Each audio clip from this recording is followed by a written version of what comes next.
Sobat Milenial dan Gen Z, dimanapun kalian berada, di balik sebuah peristiwa, isu, fenomena, ribuan, bahkan jutaan aktivitas, selalu ada sosok manusia yang bisa menjelaskan duduk perkara, di balik berita, ya, behind the scenes, dan juga menjelaskan apa sebetulnya yang sedang terjadi, isu-isu yang aktual. Dan kali ini saya beruntung, di program Real Talk with Uni Lubis ini, saya berkesempatan untuk mendapatkan waktu dengan Wakil Presiden Republik Indonesia ke-10 dan juga ke-12, Bapak Haji Yusuf Kalla. Pak Yusuf Kalla, terima kasih waktunya. Terima kasih, Uni. Ya, dan ini kalau ngelihat anggrek yang bagus-bagus, ini karena Pak Yusuf Kalla baru saja merayakan ulang tahun ke-81, 15 Mei 2023. Selamat ulang tahun, semoga selalu sehat, Pak. Terima kasih. Menginspirasi. Dan tag dari program ini adalah karena pengalaman adalah guru terbaik, dan tidak ada orang yang tepat untuk bercerita tentang perjalanan Republik ini, terutama mungkin dalam 30 tahun terakhir ya Pak, ketika Bapak sudah mulai aktif di politik, pemerintahan, terutama juga soal ekonomi yang akan banyak kita bahas karena sekarang ini ekonomi sedang menjadi isu yang luar biasa penting. Nah, mulai dari yang viral dulu, Pak. Apa tuh? Jadi waktu tanggal 12 Mei, Bapak pidato di depan Halal Bihalal Ijmi, Bapak mengatakan bahwa ekonomi orang Tionghoa di Indonesia itu 4,5%, 5%, tapi menguasai 50% dari ekonomi Indonesia. Lalu di media sosial, kalau teman-teman juga pasti lihat, itu ada yang menuduh bahwa Bapak itu rasis. Nah, jadi karena mungkin bacanya cuma judulnya. Ya. Sebetulnya apa yang Bapak sampaikan di sana? Pertama dulu, acara itu acara ICMI, ya. Ikatan Cendekiawan Muslim se-Indonesia. Ya. Jadi saya berbicara dalam konteks keumatan, ya, karena internal. Ya. Kedua, memang kita harus menjaga bangsa ini agar tetap maju dan dengan harmonis. Apabila gap kepemilikan, gap kemakmuran, kesejahteraan bangsa tidak terlalu lebar. Tidak terlalu lebar. Nah, faktanya, dari 10 orang kaya cuma 1 umat. Saya terang bicara, saya bukan rahasia. Ini fakta atau hoax? Ya.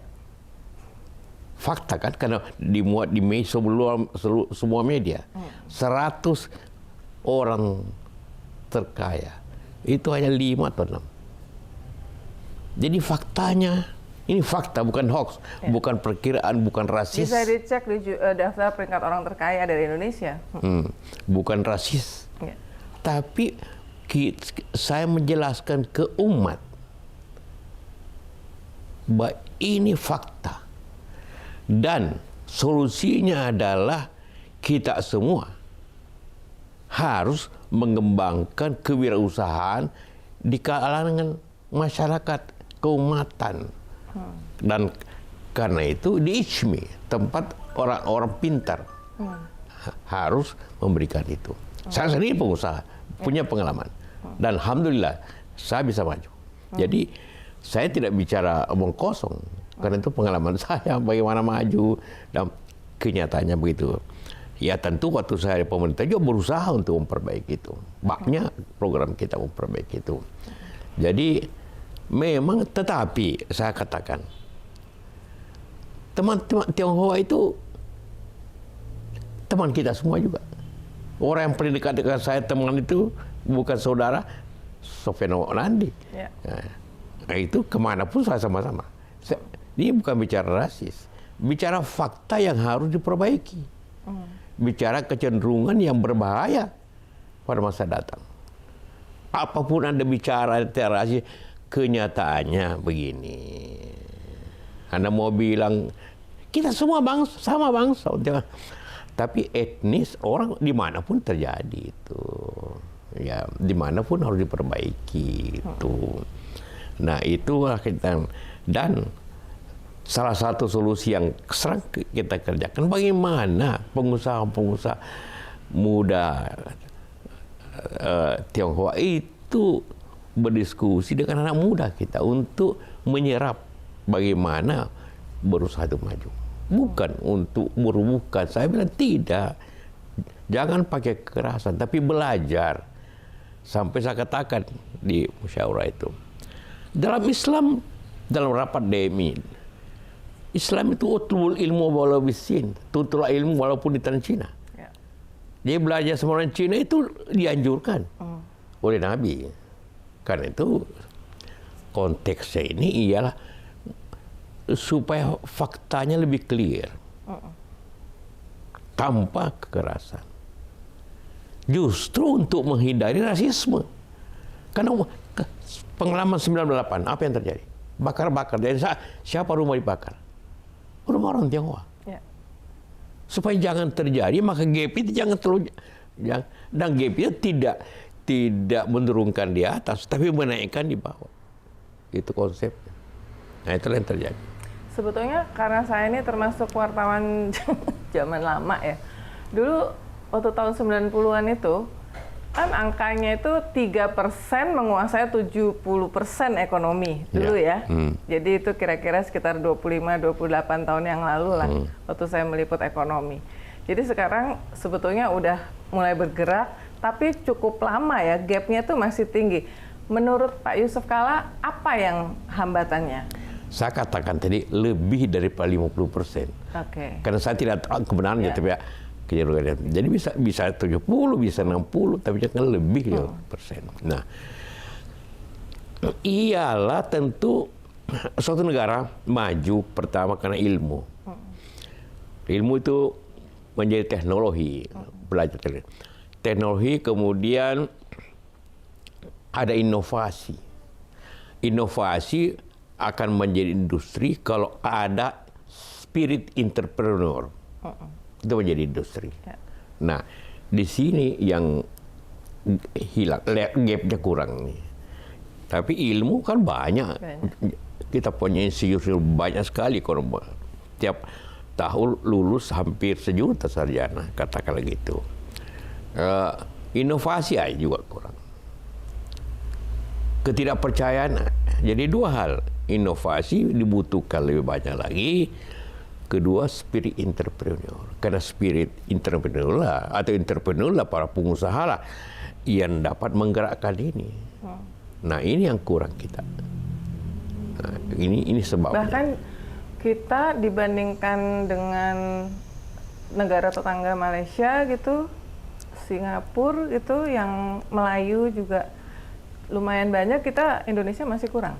Masih. Jadi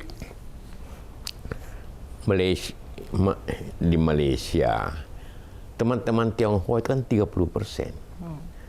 Kalau dia menguasai ekonomi 60%, hanya 2 kali lipat. Kita 4% menguasai lebih 50, katakanlah 60 juga. Itu berarti kekuatannya 15 kali dibanding kekuatan kita ini, Melayu kita ini.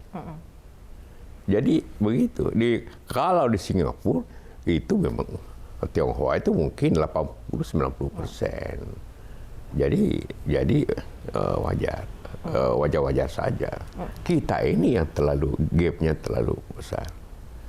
Nah, tanggapan di media sosial juga Pak, selain yang soal tudingan rasis karena hanya membaca, seolah-olah Bapak itu menganggap nuansanya itu khawatir gitu ya terhadap dominasi ekonomi dari Tionghoa. Yang kedua juga, Pak Yusuf Kalla ini kan punya grup perusahaan yang luar biasa besar. Jadi kira-kira tahu kenapa kok tadi disebutkan ya soal inovasi apa segala macam. Tapi para pengusaha yang besar yang bukan Tionghoa, apakah mungkin kurang melakukan mentoring atau apapun Pak buat anak-anak muda? Ada Kadin, ada HIPMI, Pindo, ada HIPMI. Tentu itu depannya banyak organisasinya. Iya, tentu di situ tempatnya, dan juga universitas macam-macam. Tapi spiritnya yang kurang. Saya kasih contoh di Makassar. Dulu tahun 50-an, tahun 50-60-an, pengusaha-pengusaha Makassar, Bugis Makassar. Itu banyak, dan saya buktikan dengan rumahnya, kantornya yang megah pada zaman itu. Saya ada foto-fotonya. Saya tahu masih adik-adik. Kemudian bulan lalu saya kumpul pengusaha-pengusaha Kadin, HIPMI di Makassar. Kira-kira 300 orang ke kantor saya di Makassar. Tidak banyak yang besar. Walaupun pendidikannya makin tinggi, makin kurang semangatnya.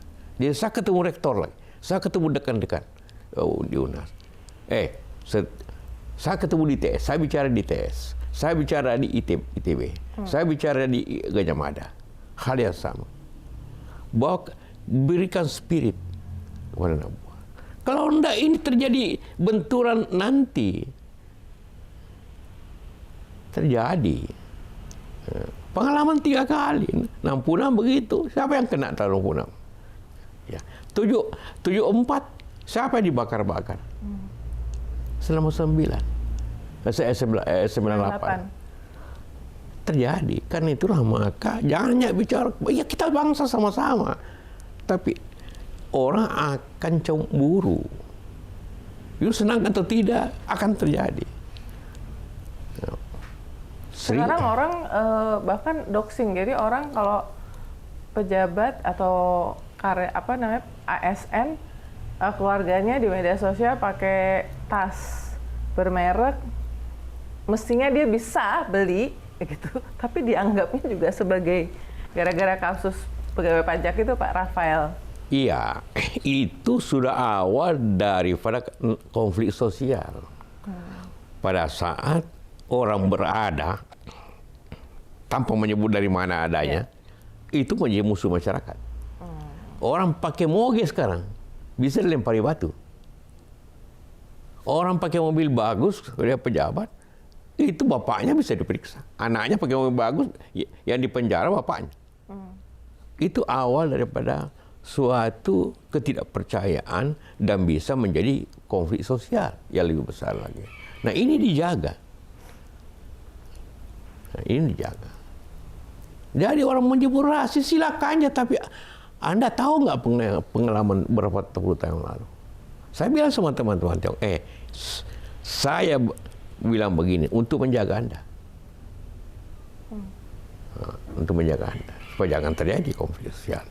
Saya tidak larang, saya tidak mengatakan Anda jangan berusaha, mengurangi, tidak. Tapi meningkatkan ini. Dan meningkatkan ini harus dikasih data. Fakta. Bukan hoax. Siapa yang berani mengatakan saya hoax? Ini fakta yang saya kemukakan. Apa tidak boleh? Saya kasih fakta. Dan itu beredar di media semuanya. Fakta itu. Saya hanya mengulangi apa yang ditulis di media. Menjelaskannya. Nah, ini terjadi. Di grup Idea Media juga ada majalah Fortune Indonesia yang setiap tahun juga ada ini orang terkaya. Iya. Semua. Ya. Nah, tadi menarik yang cerita Bapak ngumpulin pengusaha 300-an pengusaha di Makassar itu ya, pengusaha Sulsel. Tapi justru banyak yang berkurang. Berkurangnya ke arah mana tuh, Pak? Dia banyak anak muda lebih kepada mungkin jadi profesi, ingin jadi pegawai, karyawan. Ada juga yang berkembang, sekarang berkembang anak-anak ke tambang. Bagus saya bilang. Saya kumpulin semua. Dia bangun masjid. Ini bukan hanya terjadi di Makassar, terjadi di Padang. Yang dulu banyak pengusaha. Saya kesana. Siapa pengusaha besar? Tidak banyak lagi. Dulu kan Hashim, Ning, semua banyak yang terkenal. Apa jangan bicara lagi di Surabaya, jangan bicara di Semarang. Kenapa ya Pak? Kalau ini kita ngomong aja, memang faktanya itu ya. Karena saya dulu sebagai reporter ekonomi masih ngeliput nama-nama besar barusan yang dikatakan oleh Pak Yusuf Kala ya, Hashim Ning, dulu ada Dasat Musim, Tahia juga, Tahia, 30 tahun ya. Cuma kok belakangan tuh kayak tidak melewati sampai generasi kedua, bahkan generasi ketiga. Sementara yang grup-grup perusahaan besar yang Tionghoa ini bisa survive melewati, bahkan sekarang udah banyak generasi ketiga yang menjalankan. Perusahaan saya generasi ketiga Ya, jalannya. makanya, tapi kan perusahaan Bapak kan nggak banyak Iya. seperti itu. Tapi kalau yang kayak Pak Bakri jalan. Putra, Salim, Sinarmas mungkin baru generasi kedua, tapi generasi ketiganya udah mulai ya. Karena kita juga suka sering undang wawancara di acara IDN Times. Prayogo Pangestu dia anaknya sekarang, tapi dia generasi kedua kayaknya ya, karena yang bikin Prayogo ya. Tapi yang ini tadi, yang bukan Tionghoa tadi kan cuman... Ya itulah kita bicara. Saya bicara Ica, saya bicara Hairul. Abu Rizal Bakri udah masuk generasi ketiga. Saya bicara Hairul. Bagaimana ini kita? Jadi supaya mereka mengerti, ya, kita lihat petanya, kita buka petanya, jangan sembunyikan. Jangan pura-pura ini rasis. Faktanya. Ya. Saya tidak bicara rasis. Nah, saya bicara bagaimana mengembangkan ini. Kalau tidak nih, hapus ini. Nah, itu terjadi di banyak negara. Nah tadi kan kita sebenarnya bahkan dari dulu ada HIPMI, HIPMI, bahkan Kadin, bahkan organisasi nggak cuma jadi organisasi orang-orang pengusaha, tapi menjadi kelompok penekan setiap kali pemilu juga. Iya. Lumayan buat network. Jadi peran mereka ini berarti kurang oke dong Pak. Salah satu penyebab juga ini politik. Contohnya gini ya. Akibat threshold 20%. Mau jadi gubernur, jadi bupati, termasuk jadi presiden.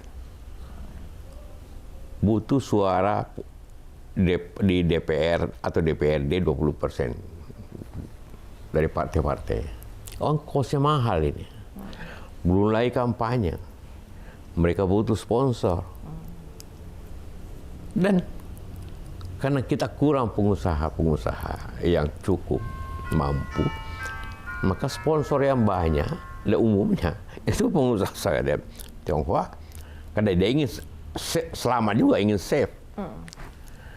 Nah setelah gubernur bupati itu menang, dia minta izin, gampang mengatur, sehingga izin properti, lahan, izin ini, izin usaha.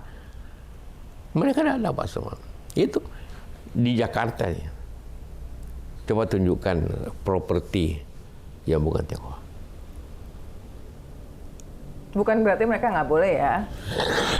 Faktanya mereka yang lebih mampu. Saya bukakan fakta supaya mereka kita tahu, ingatkan. Bukan saya jelas. Coba baca pidato saya. Jangan sekali merusak dan mereka juga penting karena mereka menyumbangkan, bayar pajak, bayar kerja orang. Saya tidak katakan salah. Saya katakan bukan mereka yang salah, kita yang salah. Kita yang salah. Saya baca itu. Benar. Nah, jadi hati-hati, suruh yang ngomong itu baca betul-betul. Ya.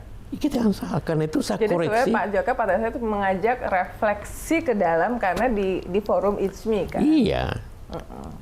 Tapi bukan hanya di ICMI, saya ngomong di TB, saya ngomong di Gajah Mada. Hal yang saya ngomong di ITS. Nggak ada jurnalisnya yang liput kali Pak waktu itu di ISMI rame jadi viral. Iya. Okay. Tapi semuanya di luar Ramadan. Ya, ya. Jadi internal, karena saya ngomong di mereka undang saya pada Tarawih. Nah, saya spesial datang ke Jogja karena mereka. Saya kemukakan, kalian jangan Anda berpikir tanpa dunia usaha Anda bisa, kita tidak bisa. Dan saya malah agak kecewa juga di ITB. Saya tanya, siapa yang keluarganya pengusaha di sini? Ada yang katakan, kau cita-citamu nanti apa? Jadi guru. Saya bilang guru suatu profesi yang mulia. Tapi siapa meneruskan usaha bapakmu? Kenapa kau tidak terjun? Iya Pak, ya Pak nanti Pak. Ya. Jadi kenapa ya Pak? Semangat itu. Kenapa? Jadi kenapa kok semangat untuk wirausaha itu berkurang di kalangan? Kalau menurut surveinya Indonesia Millennial Report-nya IDN Times, yang waktu Bapak dulu pernah membuka juga dan kita luncurkan itu, justru 10% dari milenial ingin jadi entrepreneur. Mereka nggak ingin jadi pegawai atau gitu-gitu ya. Tapi ini fenomena yang bahwa faktanya bahwa banyak bisnis-bisnis yang sebelumnya didirikan oleh ayahnya orang tua, tapi terus anaknya tidak mau meneruskan, itu juga fakta ya. Kira-kira kenapa ya?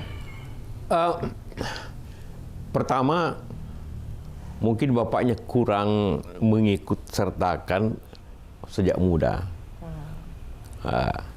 menjadi ikut serta dalam usaha itu. Saya sejak SMA itu bapak saya kasih satu toko untuk mengolahnya. Saya pulang sekolah saya pergi di toko itu. Waktu mahasiswa, begitu selesai kuliah, setelah aktif dan lain-lain, saya ke kantor bapak saya. Karena selalu bapak saya cari. Mana kamu? Nah, disuruh nulis apa, disuruh ke bank, macam-macam. Jadi begitu bapak saya ingin pensiun, langsung begitu saya tamat, saya langsung pegang perusahaan. Dan saya tidak baru, karena sejak SMA saya pegangin. Jadi saya ajarkan begitu ke anak saya, adik saya, semuanya. Jadi kami semuanya pengusaha. Dan kita bertahan 70 tahun. Ya. 2022 70 tahun. Iya. Dan makin berkembang. Makin berkembang. Alhamdulillah. Alhamdulillah. Iya. Saya juga dengar cerita-cerita seperti itu dari teman-teman pengusaha generasi kedua. Misalnya saya ngobrol sama Mbak Sinta Kamdani, anaknya Pak Joni Wijaya, dan dia bilang kalau memang di sekolah di luar negeri, tapi dari mulai usia 13 tahun kalau liburan pulang ke Indonesia justru disuruh kerja, ngikut ke pabrik apa segala macam. Seperti itulah kira-kira. Iya. Tanya Solihin, anak saya. Umur 5 tahun, kalau saya ke proyek, kau ikut. Kadang-kadang nginap di camp proyek. Ikut detik sambil ngantuk. Nah, waktu di SD, saya ke Jepang berunding dengan di sana bisnis. Saya jadi duduk sebelah saya. Walaupun dia tidak ngerti, tapi suasananya dia tahu. Ya. Cara berunding, dia ngerti, dia belajar dari situ. Atau adik saya dulu, saya ajak semua. Dulu di kantor di Makassar, siapa yang saya pikir adik saya atau anak saya yang bisa, kamu meja sebelah saya di kantor. Cuma ada dindingnya, tapi pintu tidak ada. Itu di situ. Jadi kalau ada tamu saya, gitu. Jadi begitu saya mentoring langsung ya Pak? Iya. Begitu saya pindah ke Jakarta karena 35 tahun dunia saya di usaha, kemudian diminta, saya tidak pernah melamar loh, saya tidak pernah melamar. Menteri Perindustrian dan Perdagangan. Jabatan saya kalau sekarang 3 orang yang menjabat tuh.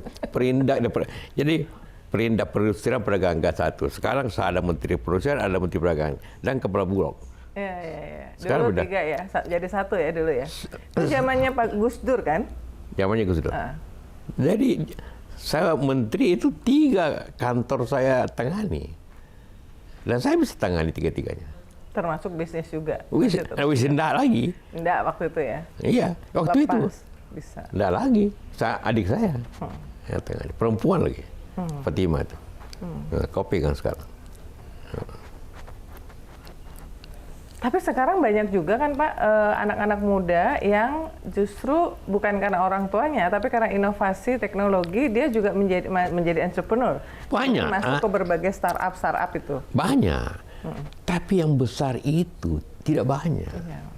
Siapa yang besar? Startup. Gojek. Memang besar, tapi ya minta maaf, neracanya selalu merah terus kan. Iya.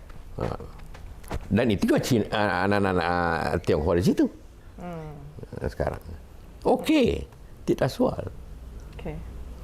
Kita tidak bisa hidup lagi tanpa Gojek sekarang. Pak, terutama yang terakhir lah Pak, ketika Bapak jadi wapresnya Pak Jokowi, karena situasinya kan udah dunia sudah berubah, sudah sangat digital. Sebetulnya apa kurangnya policy pemerintah sehingga itu tadi kesenjangan terhadap entrepreneurship itu masih tinggi gitu? Jadi waktu SBY saya lihat banyak masalah keuangan, banyak pikir, oh ini susah dapat modal Pak, oke, apa lagi.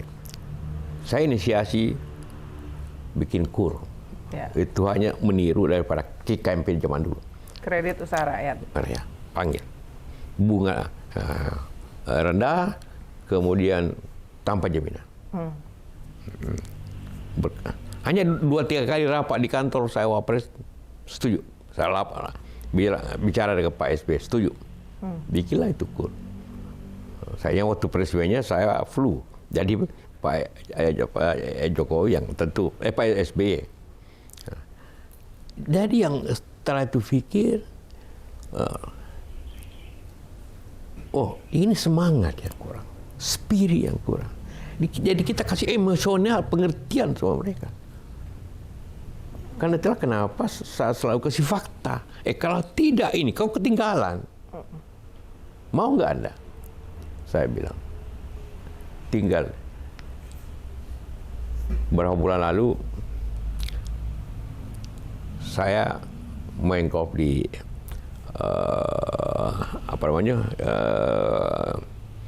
di Jakarta Utara tuh, Peak, Pondok ya apa? Pantai Indah Kapuk. Pantai Indah Kapuk. Saya lihat sekelilingnya rumah-rumah hebat kayak istana semua. Dan hampir 100% Jokowi. Oke lah. Itu rezekinya. Silakan. Kita tidak. Ya. Tapi setelah itu saya ke Tanjung Priok. Karena ada masjid terbakar, terbakar. Saya pergi lihat. Bagaimana jauh perbedaannya. Kumuh di sini. Dan rumah-rumah dempet-dempetan. Jangan bicara taman. Pohon pun susah tumbuh kan semua. Jaraknya yang paling hanya 2 kilometer. Bagaimana perbedaan itu? Nah ada apa-apa ini terjadi.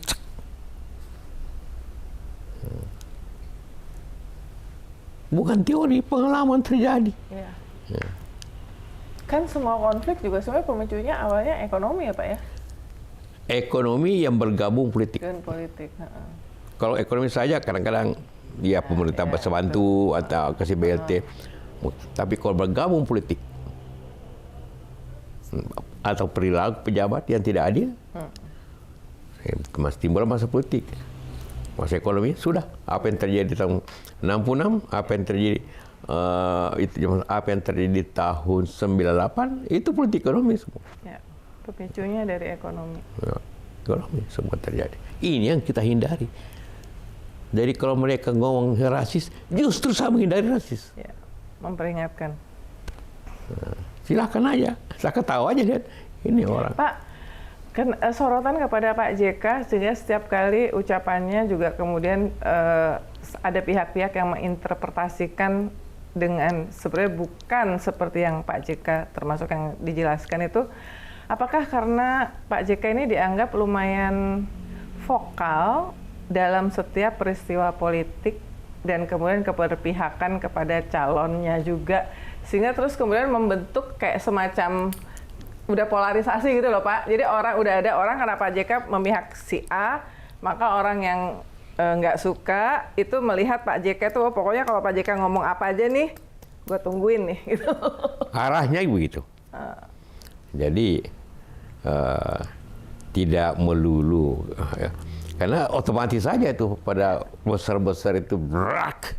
Ya kita pakai ini biasa aja dalam politik, silahkan aja. Ya. Karena sama aja ada yang dilakukan oleh Ganjar atau Pak Jokowi yang menurut rakyat tidak sesuai, derak juga. Nah, itu terjadi. Tapi memang kalau saya bersifat pribadi, karena saya tidak bicara tentang. Tapi kalau tidak ada yang bicara mengemukakan fakta itu secara terbuka. Walaupun terbuka, terbatas gitu kan. Saya bicara di SP, tidak saya bicara di lapangan atau di mana. Audiensnya jelas. Jadi memang ngomongnya ke kita gitu kan? Iya. Ngomongnya ke kita. Kan? Nah itu. Jadi di situ kenapa saya kemukakan itu. Karena kalau tidak ada ngomongin, nanti terjadi konflik baru ngomong, telat tuh. Repot nanti PMI juga yang bakal merespon paling pertama kalau ada apa-apa. Iya. Pak, sebetulnya sekarang ini situasi ekonomi dunia yang pasti berpengaruh terhadap Indonesia. Saya ingat sekali Pak JK itu selalu mengatakan setiap kali krisis global, untungnya Indonesia itu ekonominya yang terkoneksi dengan global belum terlalu besar. Kalau nggak salah itu belum sampai 30%. Jadi kita nggak terlalu parah kenanya ya, kecuali yang 98 ya. Yang karena krisis. Kalau 98 justru kita yang buat. Iya. Thailand dengan kita. Iya. Nah, sekarang kan situasi ekonomi tidak menentu. Konflik geopolitik belum jelas kapan berhentinya. Terus Amerika, Fed-nya menaikkan suku bunga yang berpengaruh. Karena dia mencegah ini ingin mengendalikan inflasi ya. Berpengaruh lah terhadap semuanya, termasuk sampai bank-bank besar di sana juga runtuh. Nah, kalau menurut Pak Yusuf itu sekarang tantangan terbesar buat Indonesia di bidang ekonomi itu apa? Ada dua hal di sini. Tantangan yang pertama dari sisi pemerintah sendiri. Kekuatan daya beli, kekuatan pembangunan pemerintah sangat menurun. Jadi, contohnya yang paling jelas ya. Pemerintah tentu Pak mengatakan kita bangun infrastruktur di mana-mana, contohnya. Tapi dibangunkan jalan tol. Siapa yang bangun jalan tol? Modal swasta kan, non APBN. Tapi yang terjadi karena ini selalu orang diberikan suatu katakanlah cita-cita atau kebanggaan yang semu. Jalan rakyat dilupakan. Akibatnya seluruh Indonesia, hampir seluruh Indonesia, jalan yang tidak dilalui oleh katakanlah pejabat itu rusak semua. Yang lampu jam di Makassar. Saya ke kampung saya biasanya 3 jam. Kemarin saya ke sana, jalan begitu rusak, butuh waktu 5,5 jam baru saya sampai. Saya langsung telepon Pak Basuki karena saya marah sama Pak Bupati. Pak Bupati, ini kok punya jalan jelek sekali. Bukan Pak, itu jalan nasional. Karena menghubungkan 2 provinsi. Sulawesi Tenggara lewat laut lagi. Saya telepon Pak Basuki. Siap, bulan depan kita mulai perbaiki. Dan sekarang diperbaiki. Alhamdulillah, saya puji. Alhamdulillah, jalan itu tempat kampungnya Wakil Presiden ke-10, ke-12. Bagaimana dengan jalan-jalan lain yang nggak punya akses seperti Bapak yang bisa telepon menteri ya? Iya, itulah. Saya bilang sama Bupati, nanti saya cek benar, ini jalan nasional, jalan nasional apa? Ini kayak kubangan aja. Di sini hebat, tiap hari masuk TV, tapi yang tidak masuk media itu rusaknya kayak apa? Karena kekuatan pembangunan pemerintah turun. Kenapa? Pertama, subsidi terlalu tinggi, utang terlalu tinggi selama 3 tahun, sehingga bunga dan cicilan besar sekali. Akibatnya anggaran pembangunan menurun persentasenya. Ya, itu yang terjadi. Kenapa terjadi ketimpangan sudah? Dan pihak di daerah biaya rutinnya terlalu besar. kantornya bupati aja kadang-kadang kantornya hebat-hebat, banyak pegawainya, makin banyak pegawai makin merasa hebat. Biaya macam-macam, acara-acara. Akhirnya anggaran perbaikan pembangunan jalan menjadi lama-lama kecil. Ini yang harus diperbaiki. Utang kita hampir 58 ribu triliun. Zaman SBY baru 2.600. Jadi kemana ini? Tentunya. Ya ini banyak dibicarakan para ekonom. Ya. Tapi ini kita robah dengan seperti itu. Di situ kenapa ini begini? Kenapa sekolah-sekolah kembali banyak tidak diperbaiki, jalan-jalan? Ini karena adanya. Tapi mungkin 3 tahun ini kita banyak terserap ke COVID kali Pak ya, dana. Tentu. Tapi itu diserapnya dibayar oleh utang kan? Ya, yang 8.000 itu. Benar. 8.000 itu. Jadi ini, nah kedua yang tadi penerimaan pajak walaupun naik, tapi tidak seimbang dengan kebutuhan. Karena itu yang bisa menyelesaikan ini lagi, ialah bagaimana kita memanfaatkan sumber daya kita, bagaimana kita meningkatkan value ekonomi kita yang dilakukan oleh pengusaha nasional. Nah, dengan alasan kita tidak mampu, apanya tidak mampu?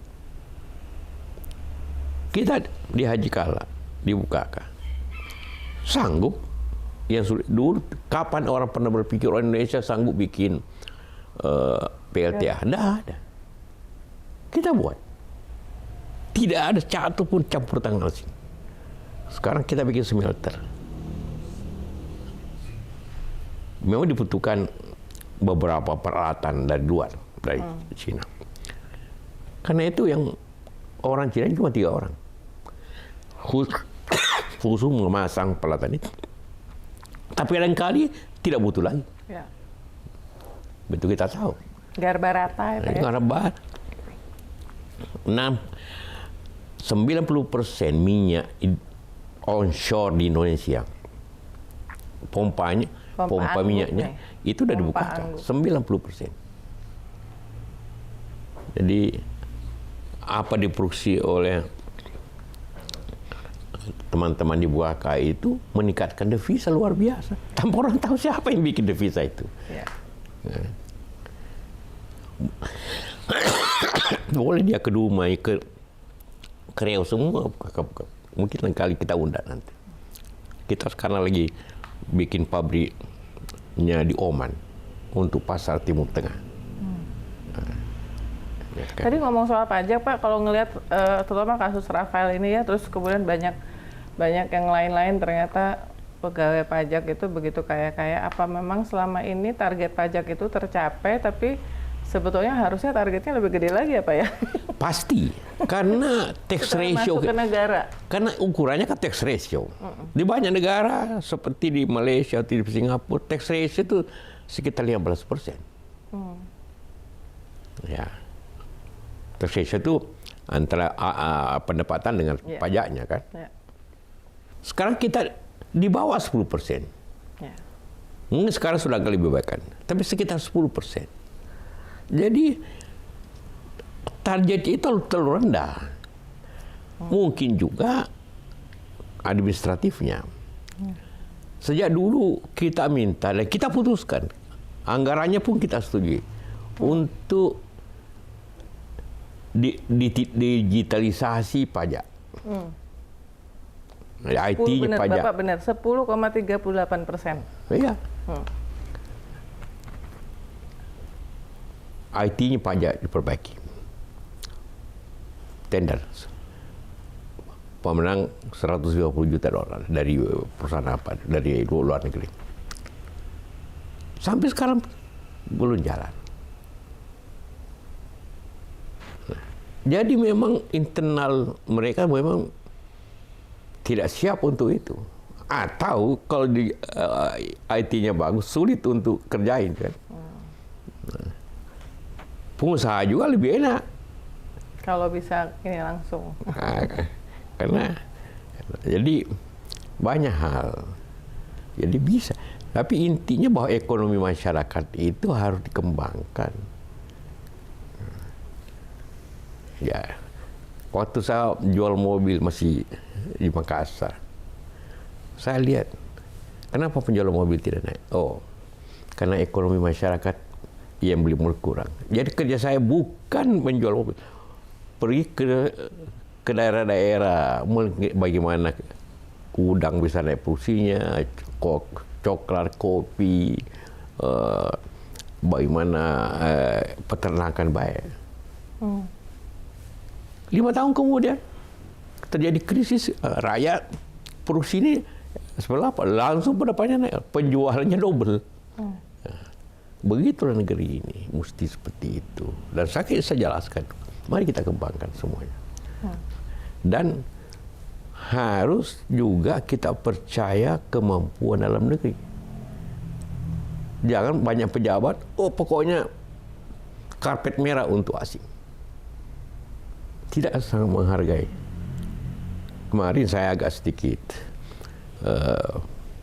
protes juga ke Pak Jokowi. Saya kasih tahu Pak Sekda, Menko Ekonomi dan Pak Sekne Pak Prat.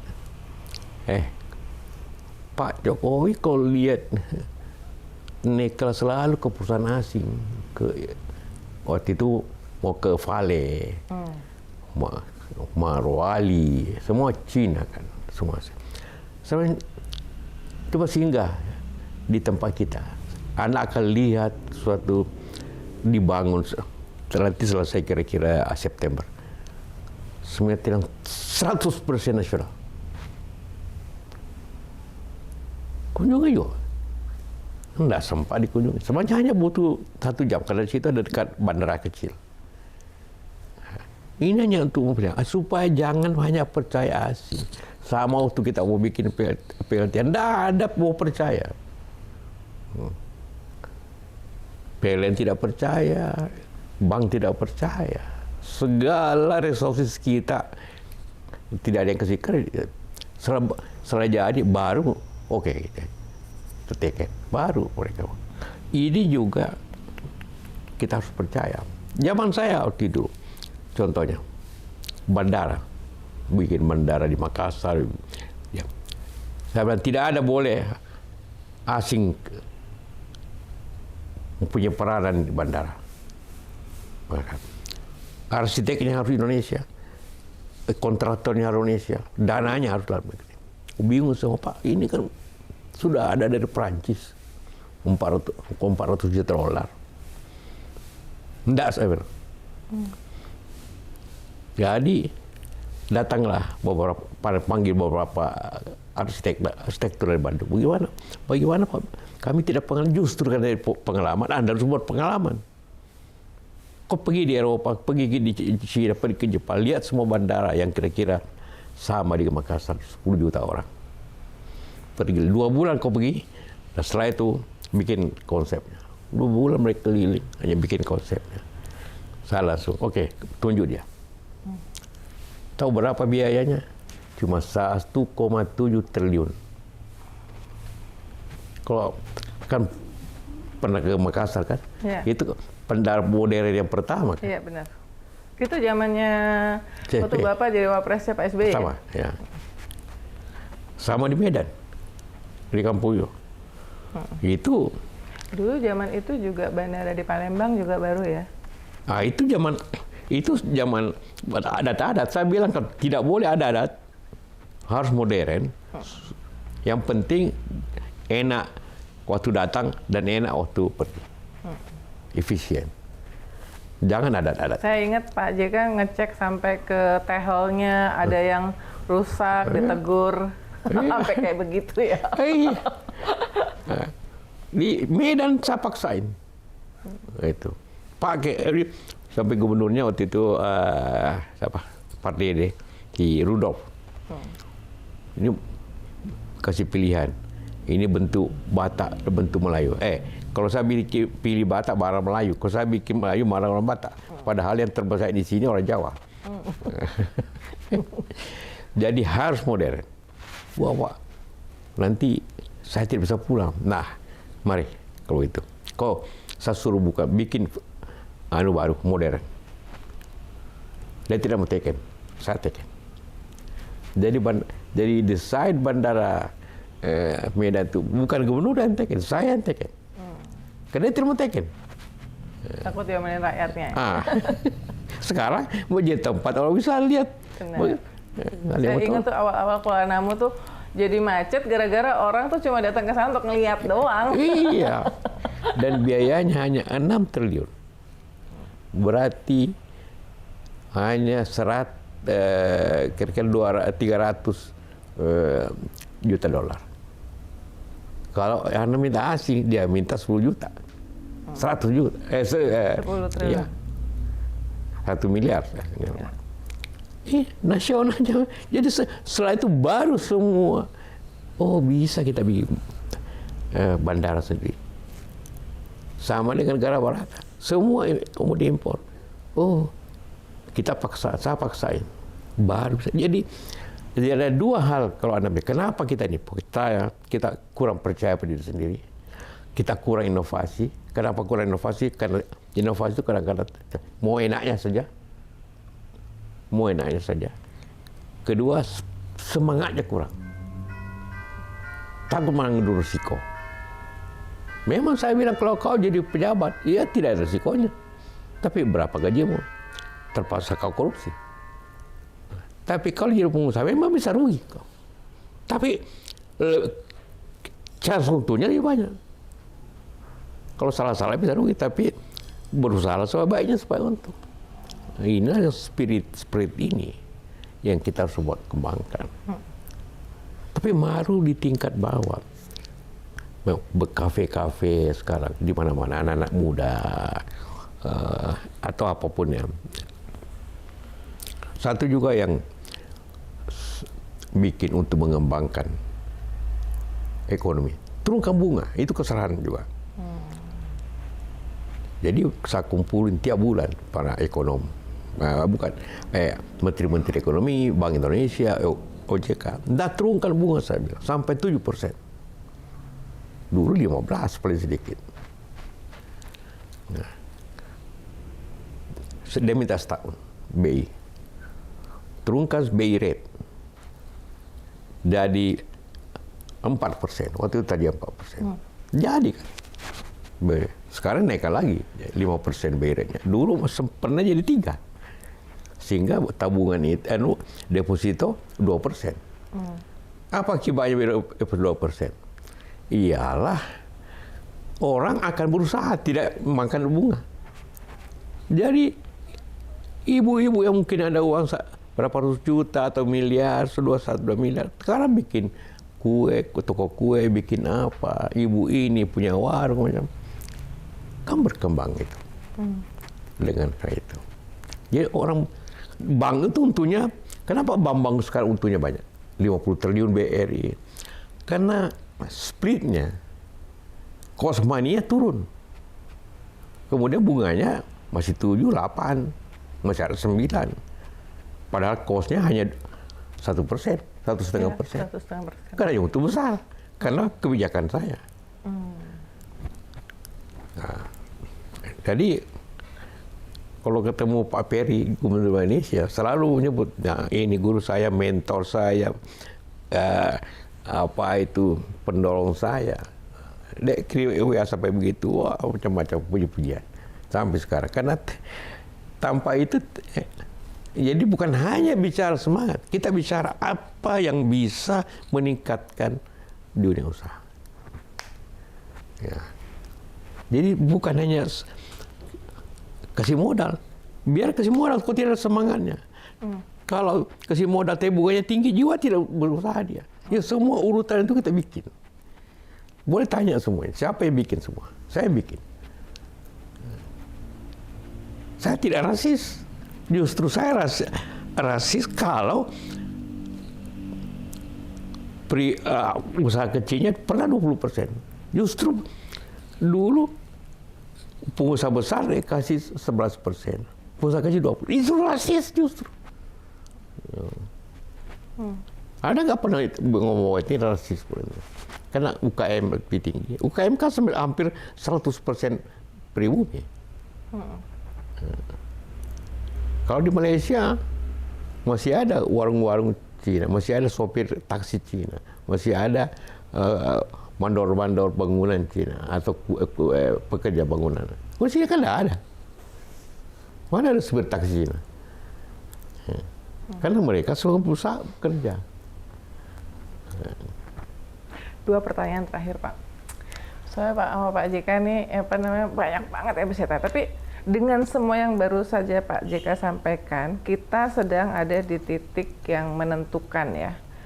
Jangan sampai kita salah memilih pemimpin yang ternyata tidak bisa mengadres problem-problem yang barusan Pak JK ya, yang punya visi ke depan.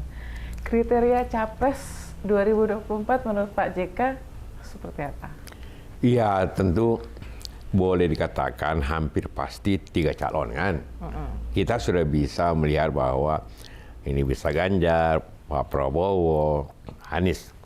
Anies masih bakal dapat tiket nih Pak dengan perkembangan kan sudah terbaru. Dapat tiket sekarang. Iya, ya. Nah, enggak ada perubahan.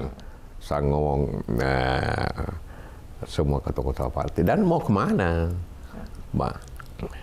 Jadi banyak orang kan nanti katakanlah Demokrat, iya PKS, iya kan pertama tinggal 2 tempat kan.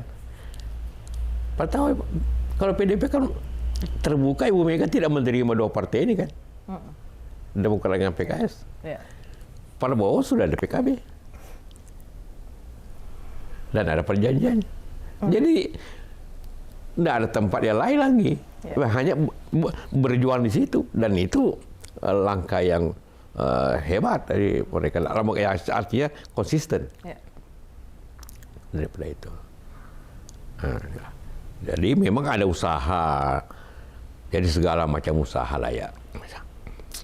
Untuk memaksakan kehendak. Ya, dalam politik Indonesia kan tidak ada lagi rahasia.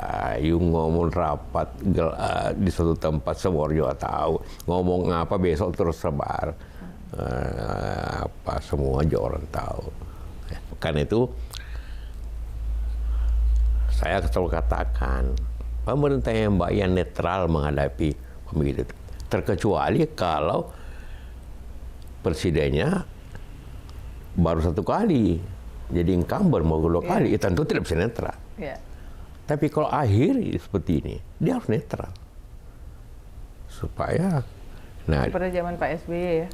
Ya seperti zaman Pak SBY dan zaman Bu Mega malah saat terakhir dia masih presiden. Dia ingin masih bisa bertanya. Tapi dia tidak pakai aparat. Kalau pakai aparat kita kalah. Tidak ada satu pun. Saya selalu angkat jempol ke Ibu Mega. Saya Menko-nya. Ya. Tidak pernah beliau itu mempergunakan aparat untuk kepentingan politik dia. Tidak pernah. Jadi saya bilang contoh, bukan ada. Saya tidak keras, contoh saja. Ya. Yang kemudian pemimpinnya menjadi legasi. Dihormati orang. Ibu Mega sampai sekarang dihormati orang. SBY dihormati orang. Kalau begitu tidak adil, begitu berhenti orang maki-maki. Seperti itu. Jadi kriterianya apa, Pak? Iya, kalau saya kriteria, mungkin subjektif ya. Pertama kriterianya, dia harus punya leadership yang baik. Leadership itu kepemimpinan. Bisa menggerakkan orang. Kan intinya leadership itu menggerakkan orang untuk bekerja secara baik. Ya. Dan juga membela kalau ada yang salah. Kedua harus punya pengalaman. Ini bukan negara kecil, bukan wali kota, bukan bupati. Pengalaman. Ketiga, dia punya kecerdasan. Karena persoalan begitu banyak, hubungan internasionalnya saling terpengaruh. Begitu banyak. Nah, keempat, integritasnya. track recordnya harus baik. Bagi saya itu. Saya udah baca di media, di wawancara lain Bapak menyebut Anies Baswedan yang akan didukung sebagai capres. Saya katakan paling mendekati. Paling mendekati Anies. Ya, paling mendekati kriteria ini. Tapi boleh nggak saya tanya behind the scene-nya Pak? Tapi orang yang nggak suka Anies akan mengatakan, oh Anies itu kan jadi menteri aja dipecat sama SBY. Kan Bapak waktu itu ada di situ ya? Zaman itu tiap setahun ada pencalonan. Jadi bukan hanya apa kesalahannya, itu kemukakan kalau dia menteri dia kena salah, gitu kan? Kalau begitu, Sudirman Said apa salahnya? Apa salahnya Hanif atau siapa? Banyak kan waktu di reshuffle. Tidak ada. Mereka nggak pernah dikasih tahu salahnya apa. Nah, pokoknya diganti aja gitu. Iya. Ya, kecuali ada tertentu juga. Nah, tapi sepanjang yang saya tahu tidak ada masalah, gitu kan? Seperti itu. Pak, secara politik itu menurut tradisi kita mungkin nggak kayak sebenarnya kemarin ya Partai Nasdem sekarang sedang dapat sorotan karena salah satu menterinya jadi tersangka kasus korupsi dan Nasdem ini kan mendukung Anies. Apakah menurut Pak JK akan ada pengaruhnya itu terhadap pencalonan? Ya pasti saja. Tapi partai apa yang tidak ada menterinya masuk KPK? Ya ada. Selama pemerintahan Presiden Jokowi ini kemarin kita bikin ada dari PKB, Imam Nahrawi, PDIP, Juliari Batubara, kemudian P3, Idrus Marham, Golkar, terus P3 dua, Romi dengan Menteri Agama apa itu? Tapi Romi bukan menteri. Menteri. Romi menteri emang. Romi kan bukan menteri. Teman partai. Hah? Romi belum pernah jadi menteri, Pak. Tidak jadi menteri ya? Memang 5 sih. Anggota DPR ya. Dengan ini ada 5 menteri sih. Jadi Pak Imam Nahrawi, sekarang Pak Joni Plate, Idrus Marham, Juliari, Gerindra, Edi Prabowo. Gerindra. Yang KKP. Iya. Jadi 5 Pak, zaman Pak Jokowi. Nah, kalau itu 6 kena zaman SBY barangkali. Yang zaman Pak Jokowi ini 5 ini. Jadi artinya memang Nasdem bukan satu-satunya ya. Jadi apa harapan Bapak untuk pemilu? Bapak udah bilang bahwa jangan sampai. Terus banyak yang juga bertanya, kenapa kok Pak Jokowi kelihatannya tuh berkepentingan banget untuk mengatur koalisi apa segala macam, kan terbuka ya, bukan rahasia gitu kan, dengan pertemuan-pertemuan gitu kan. Itu juga pertanyaan yang kita sering diskusikan dengan teman-teman. Kenapa sih? Ya kan? Kenapa tidak legowo saja untuk menjadi nanti kalau selesai yang memberikan nasihat, memberikan apa, ya memberikan kritik juga boleh. Pak SBY juga sering mengkritik, saya juga mengkritik. Itu ya salah satu cara memperbaiki negara dengan mengkritik kan. Di samping memberikan nasihat, di samping memberikan mungkin pengarahan. Bapak terakhir kontak Pak Jokowi kapan? Kira-kira 8 bulan lalu. 8 bulan lalu ya? Sudah agak lama. Walaupun saya minta 3 kali minta waktu, enggak mungkin sibuk, jadi saya... Kalau minta waktunya lewat siapa Pak? Kalau minta waktu lewat siapa? Pak Pratikno? Pak Pratikno atau ajudan. Jadi terakhir harapan untuk pemilu 2024, terutama untuk anak muda. Ya, pertama kita harapkan pemilu ini pemilu sesuai prinsipnya, jujur, adil, dan bebas rahasia. Kita harap itu prinsipnya dulu kita pakai. Itu aja harapan kita, menjalankan prinsip demokrasi yang benar, supaya jangan nanti menjadi bagian daripada contoh yang jelek. Lain kali kalau pemerintah, dulu kan begitu juga. Rusaklah demokrasi kita. Kalau kita rusak demokrasi kan itu salah satu cara untuk pembangunan. Ya demokrasi bukan tujuan memang, tapi satu cara untuk menjalankan pemerintahan yang baik, negara yang baik. Ya. Jadi walaupun demokrasi juga bermacam-macam. Tidak semua seperti gaya Amerika, bukan. Bisa Singapura juga mengatakan demokrasi, Malaysia juga mengatakan demokrasi, Thailand juga berbeda-beda. Ya. Ada peranan kuat tapi selama rakyatnya dia memimpin dengan baik, rakyat itu tidak ada soal. Ya itu harapan kita saja.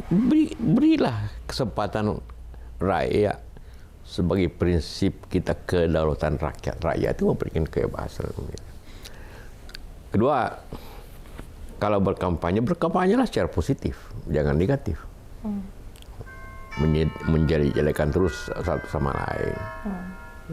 Berikan yang positif, ide-ide, gagasan-gagasan yang baik, apa yang visinya, apa yang ingin dilakukan, supaya rakyat tahu nanti mau apanya.